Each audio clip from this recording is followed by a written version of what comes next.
یا اللہ یا اللہ۔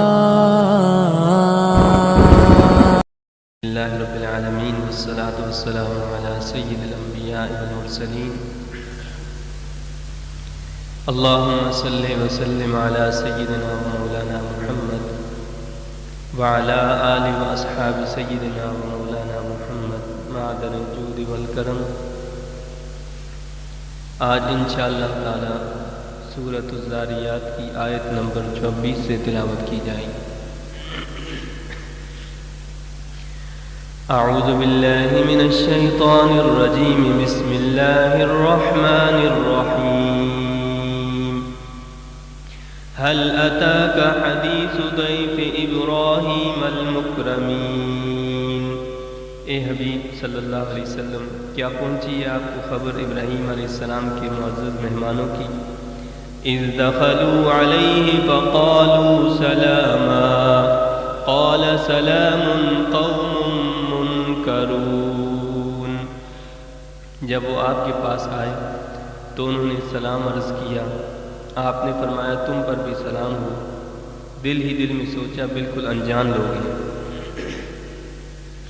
فراغ إلى أهله فجاء بعجل سمين، پس چپکے سے اپنے اہل خانہ کی طرف گئے اور ایک بھنا ہوا موٹا تازہ بچڑا لے آئے۔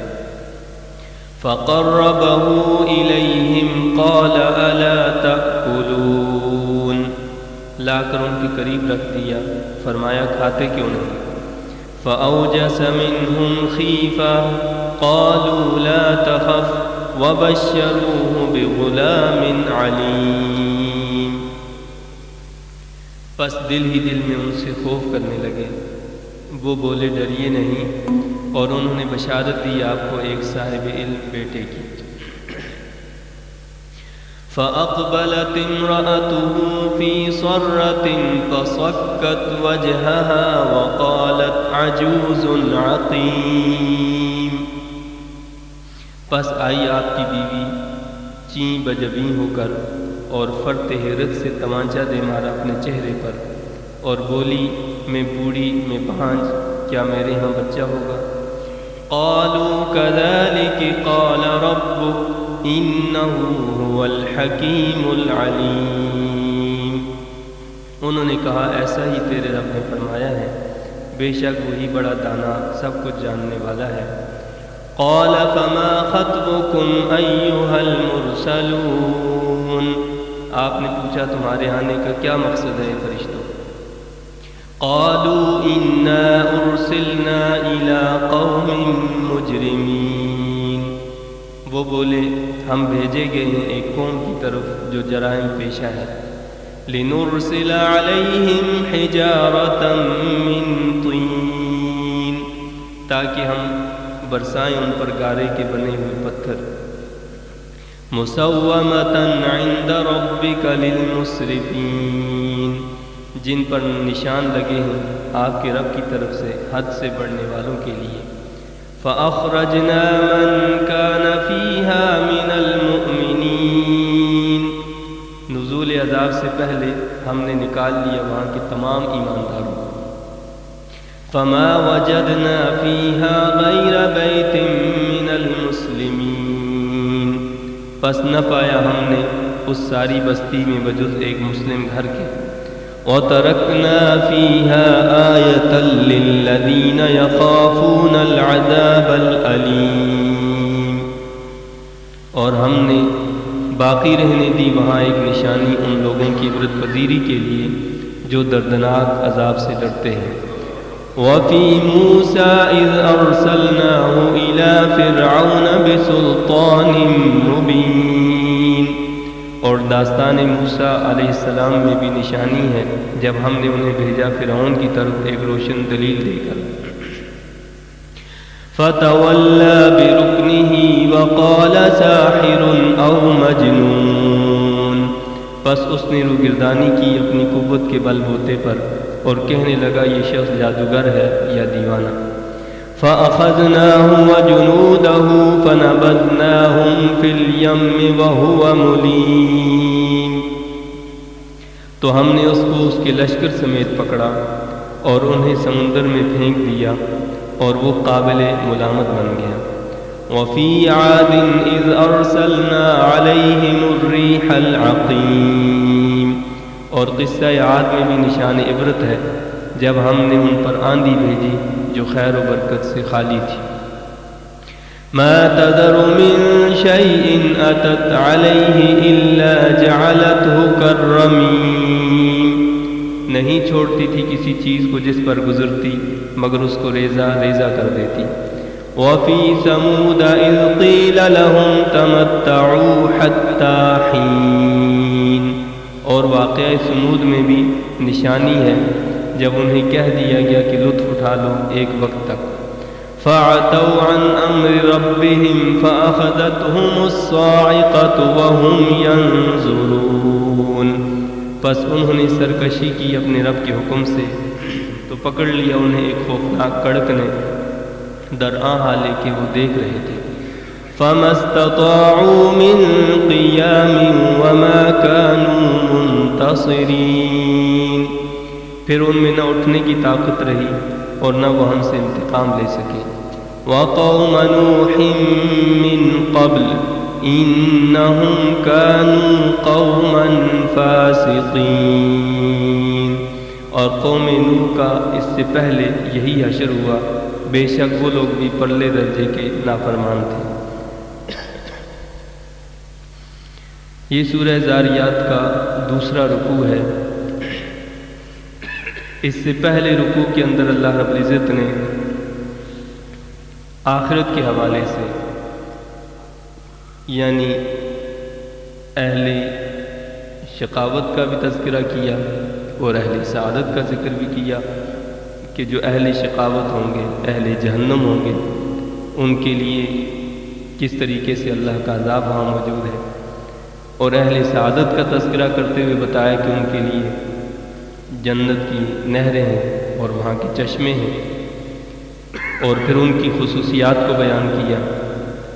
پھر اسی طریقے سے اللہ رب العزت نے دعوت غور و فکر دی کہ انسان جو ہے وہ اپنے آپ کے اندر بھی اگر دیکھے، تلاش کرے، غور کرے تو اس کو اللہ کی بڑی بڑی نشانیاں نظر آئیں گی۔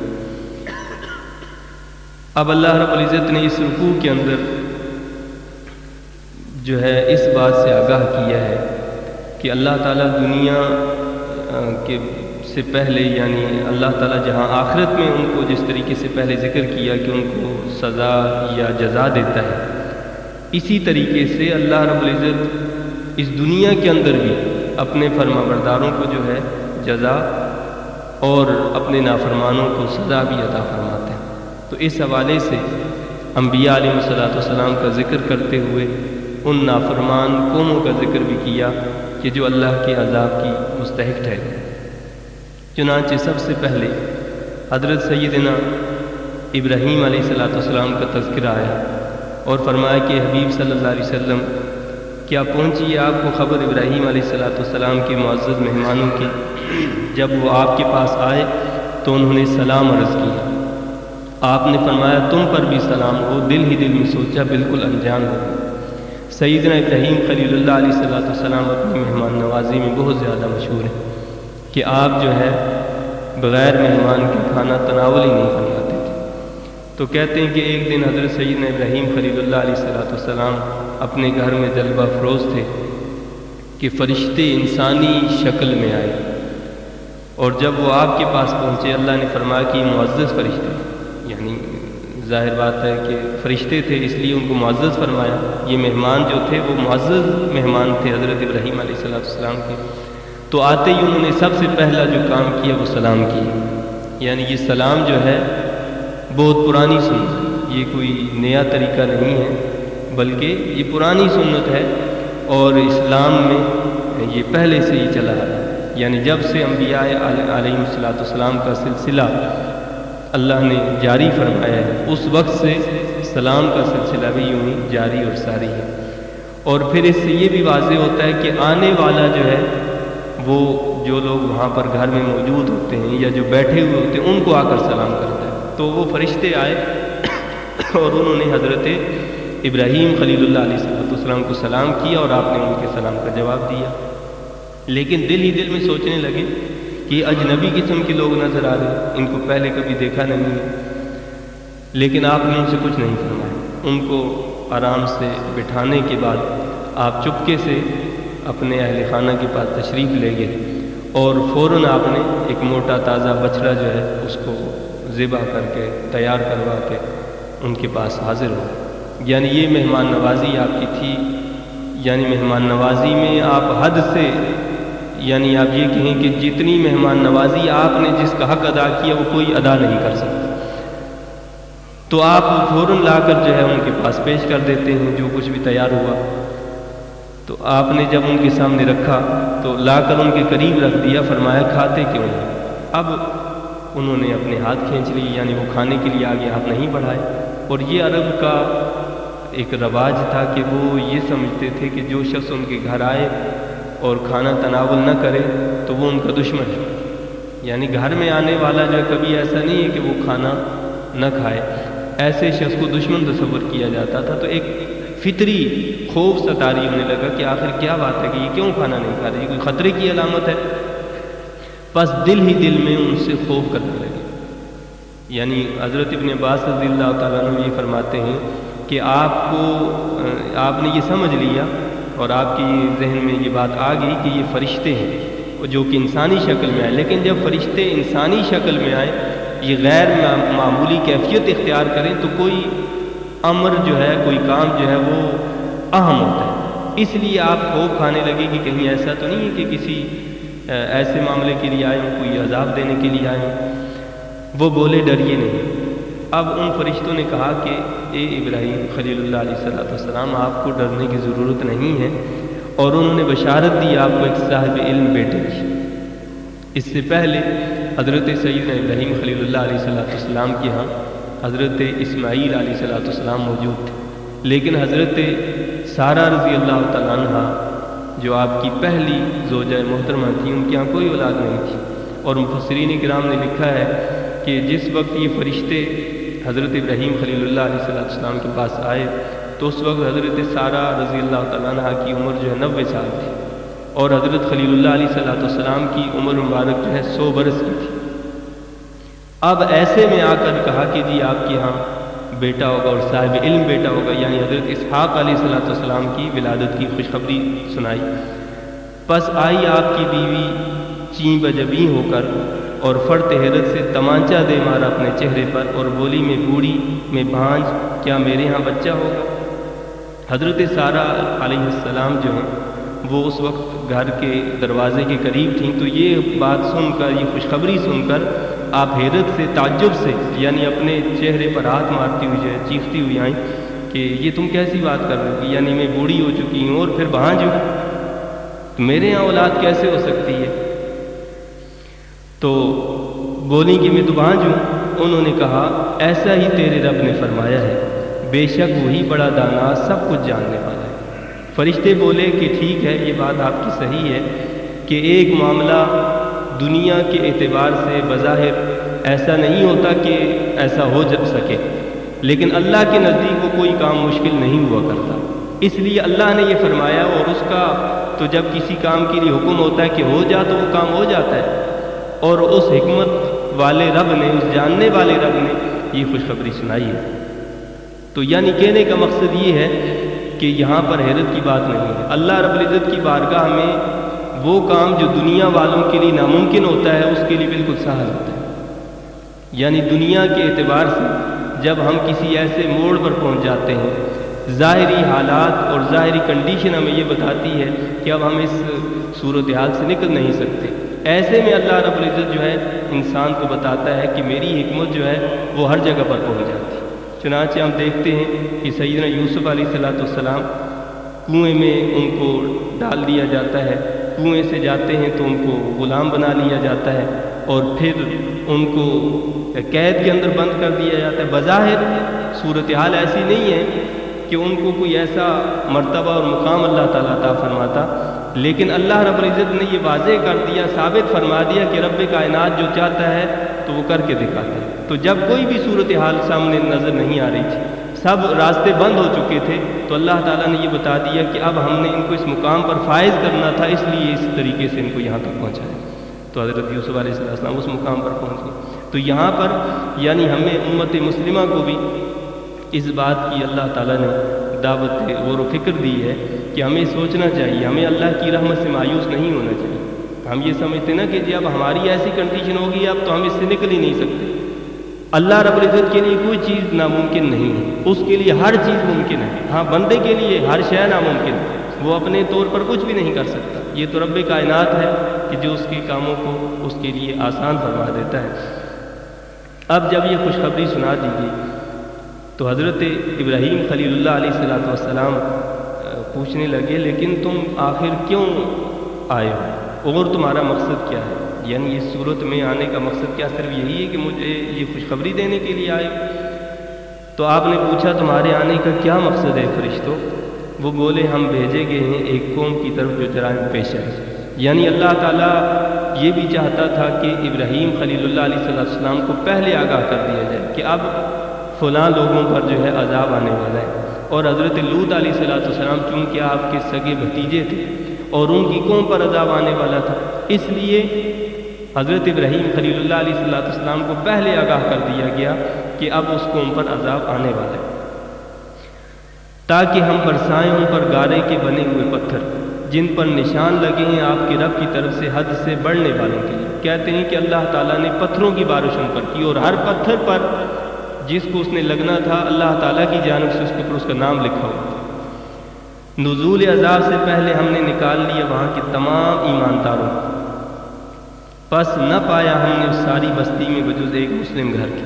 یعنی اس سے یہ واضح کیا گیا ہے کہ جب تک کسی بستی کے اندر اللہ کے نیک بندے موجود رہتے ہیں اللہ تعالیٰ اس بستی پر اپنا عذاب نازل نہیں فرماتا، اس لیے کہ فرشتوں نے یہ کہا کہ یعنی ہم نزول عذاب سے پہلے ان نیک بندوں کو نکال دیں گے وہاں سے، یعنی وہ وہاں سے چلے جائیں گے، ان کو جب الگ کر دیا جائے گا پھر ان پر عذاب نازل کیا جائے گا۔ تو اس پوری بستی کے اندر ایک گھر تھا جو کہ ایمان والا تھا، وہ حضرت لوط علیہ السلام کا گھر تھا۔ تو اللہ تعالیٰ نے حضرت لوط علیہ السلام کے گھر کو اور جو آپ پر ایمان لانے والے تھے ان کو بچا لیا، اور آپ کی بیوی جو کہ نافرمان تھی اور وہ قوم کا ساتھ دینے والی تھی اس کو بھی اللہ تعالیٰ نے اس عذاب میں تباہ اور برباد فرما دی۔ لیکن حضرت لوط علیہ السلام کو اور آپ کی دیگر اہل و عیال کو اللہ تعالیٰ نے محفوظ فرما دیا۔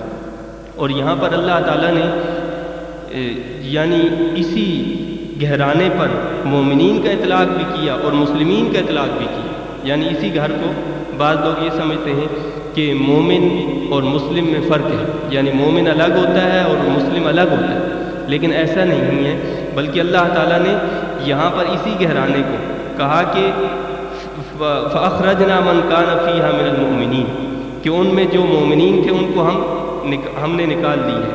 اور پھر فرمایا کہ فَمَا وَجَدْنَا فِيهَا غَيْرَ بَيْتٍ مِنَ الْمُسْلِمِينَ، وہاں پر صرف مسلمانوں کا ایک ہی گھر تھا، اسی کو ہم نے بچا لیا۔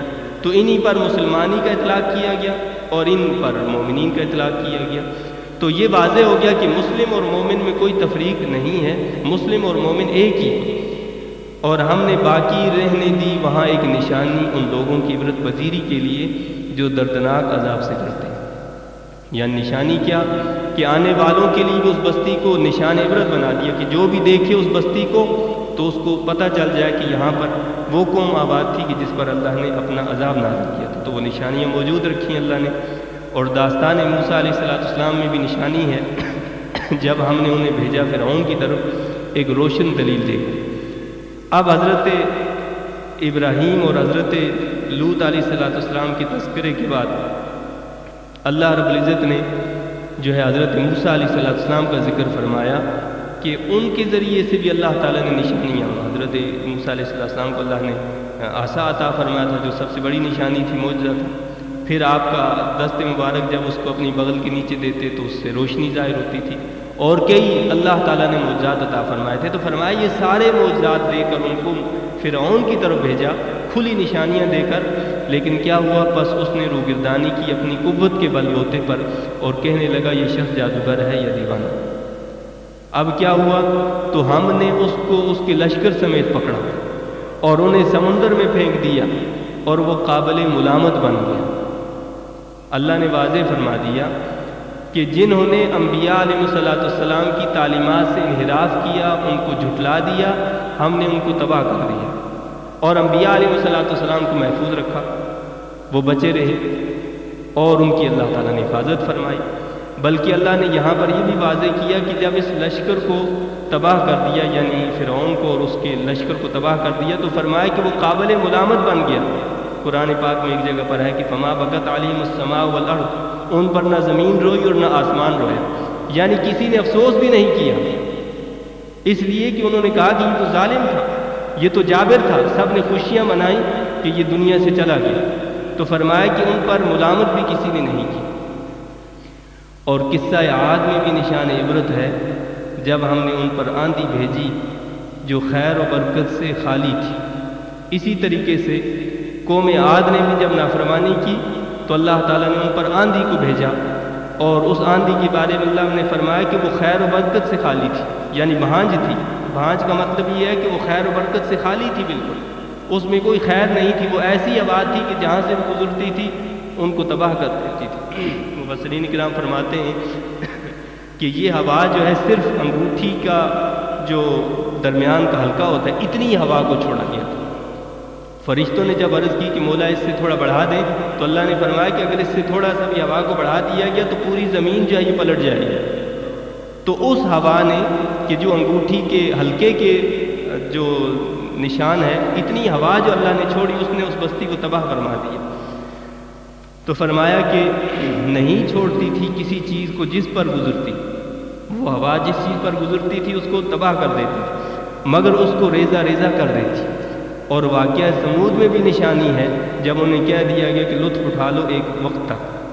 حضرت صالح علیہ السلام نے ان کو کہا کہ بھائی تم اللہ کی نافرمانی نہ کرو، اللہ کی طرف بلایا۔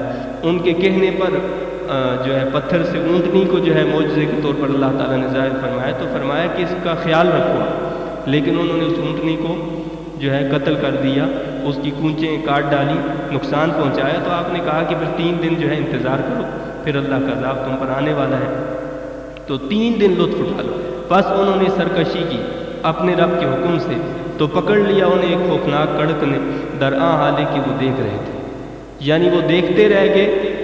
ان کی طاقت، ان کی ظاہری شان و شوکت، ان کا ظاہری اسلحہ، ظاہری تمام مادی جو اسباب تھے، وہ سارے کے سارے دھرے رہ گئے، اور وہ کوئی اللہ کا مقابلہ نہ کر سکے۔ پھر ان میں نہ اٹھنے کی طاقت رہی اور نہ وہ ہم سے انتقام لے سکے۔ فرمایا کہ جب اللہ کا عذاب آتا ہے تو پھر انسان کی ساری چیزیں جو ہے دھری کی دھری رہ جاتی ہیں، اور وہ اللہ سے انتقام نہیں لے سکتا اور اللہ کے ساتھ مقابلہ نہیں کر سکتا۔ پھر اسی طریقے سے قوم نوح کا ذکر کیا، اور قوم نوح کا اس سے پہلے یہی حشر ہوا، یعنی طوفان سے اللہ نے اس کو بھی ہلاک کر دیا۔ کیوں؟ اس قوم نے حضرت نوح علیہ السلام کی بات کو سنا ہی نہیں، مانا ہی نہیں، بے شک وہ لوگ بھی پرلے درجے کے نافرمان تھے۔